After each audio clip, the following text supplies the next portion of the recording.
RFK Jr. sees surge in fundraising after declaring independent-run presidential candidate Robert F. Kennedy Jr. makes a campaign announcement at a press conference in Philadelphia, Pennsylvania, on October 9, 2023. Jessica Kourkounis, Getty Images, within hours of Robert F. Kennedy Jr.'s announcement that he will run for president as an independent and not a Democrat, the super PAC supporting his candidacy raised more than $11 million.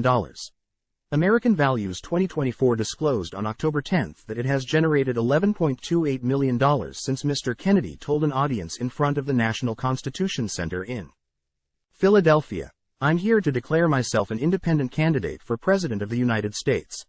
Individual events have spurred bountiful fundraising for Mr. Kennedy." In September, a private fundraiser performance by musician Eric Clapton generated more than $2 million that was split between the campaign and American Values 2024. The organization tallied about $6.47 million in July from a mix of donors who are registered Democrats and Republicans, according to American Values 2024. That number included about $5 million collected during Mr. Kennedy's testimony in a hearing about censorship before the House Judiciary Select Subcommittee on the Weaponization of the Federal Government. Individuals can give as much as $3,300 to a political candidate's campaign, according to the Federal Election Commission. Super Political Action Committees, PACs, are allowed to raise unlimited sums of money from corporations, unions, associations, and individuals and spend unlimited sums to overtly advocate for or against political candidates, according to Open Secrets, an organization that tracks money in U.S. politics and its impact on elections and public policy. Unlike traditional PACs, super PACs may not contribute money directly to political candidates. Time equals 400 Ms. greater than prominent Democratic Party donors like Abby Rockefeller have contributed to American Values 2024, but Republican donors have given a majority of the money the super PAC has received, including former President Donald Trump donor Tim Mellon, according to American Values 2024 reports. Tony Lyons, co-chair of American Values 2024, spoke to the Epoch Times about the influx of support. "People feel that the Democratic National Committee was disenfranchising them and that Bobby would not get the nomination based on the rules the DNC was putting into place and the inflammatory statements they have made about him time after time," he said. Time equals 400 Ms. greater than. They feel that their vote wouldn't count, and that their donation wouldn't be helpful because the primary would be rigged.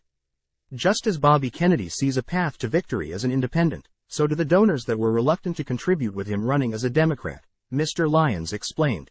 George Washington, America's first president, is the only independent candidate to win election to the nation's highest office. No independent candidate has won an electoral vote in the past 50 years. America, Mr. Kennedy believes, is ready for a new page in American politics. There have been independent candidates before, but this time is different. This time, the independent is going to win, Mr. Kennedy said. During his October 9 announcement in Philadelphia, Mr. Kennedy noted that 3/4 of Americans believe President Joe Biden is too old to govern effectively. President Trump faces multiple civil and criminal trials. Both have favorability ratings deep in negative territory. He also referenced a recent Gallup poll showing that 63% of U.S. adults agree with the statement that the Republican and Democrat parties do such a poor job of representing Americans that a third major party is needed. A Reuters Ipsos poll released last week indicated that Mr. Kennedy could draw support from around 1 in 7 U.S. voters in the 2024 presidential election.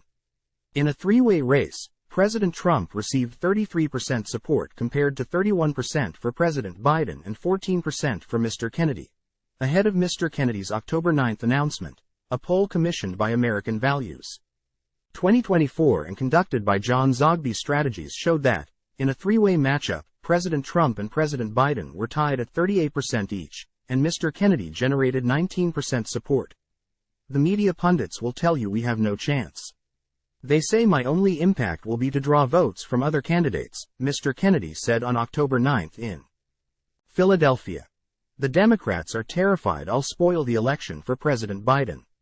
The Republicans fear I'll spoil it for President Trump. The truth is, they're both right. But only their inside the Beltway myopia deludes them into thinking we have no chance to win." American Values 2024 will hire surrogates to go out in public and amplify his message. He, Mr. Kennedy, thinks this election will be won by reaching voters through podcasts and alternative media outlets that have more readers and viewers than legacy media, Mr. Lyons said.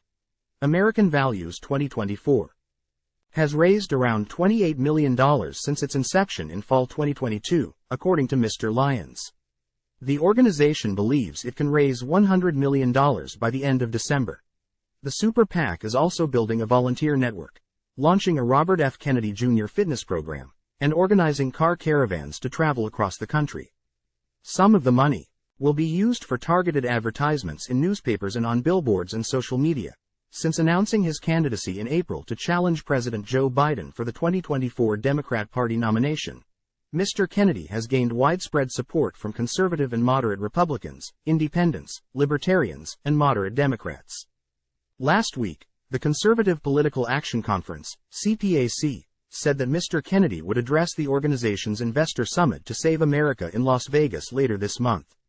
Republican presidential candidate Vivek Ramaswamy and Kari Lake, who narrowly lost a gubernatorial bid in Arizona last year and is now running for U.S. Senate, will also speak.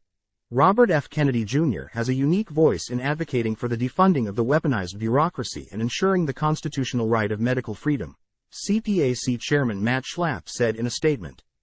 Kennedy joining such an important event is a reflection of the splintering of the left-wing coalition that has gone full woke Marxist to the point that traditional liberals don't feel welcome anymore, Mr. Kennedy said that declaring independence from the Democratic Party was a painful decision that he did not take lightly because of his family's history with the party, during an August interview with the Epoch Times in Columbia, South Carolina. He said, "I'm a Democrat. The Democrat Party has lost its way, and I want to return it to its traditional ideals." Mr. Kennedy faced what he deemed as multiple roadblocks to fair primary elections from the DNC. Earlier this year, the organization voted to give President Biden its full support. At the same meeting, the DNC voted to replace New Hampshire with South Carolina as the first in the nation primary state. The organization has warned that New Hampshire will face potential penalties if that state's Democrat primary does not comply with new primary calendar plans. Mr. Kennedy told supporters in New Hampshire that he would have to make a decision before October 15 to run as an independent and that it would require about $15 million in funds to get on the ballot in all 50 states.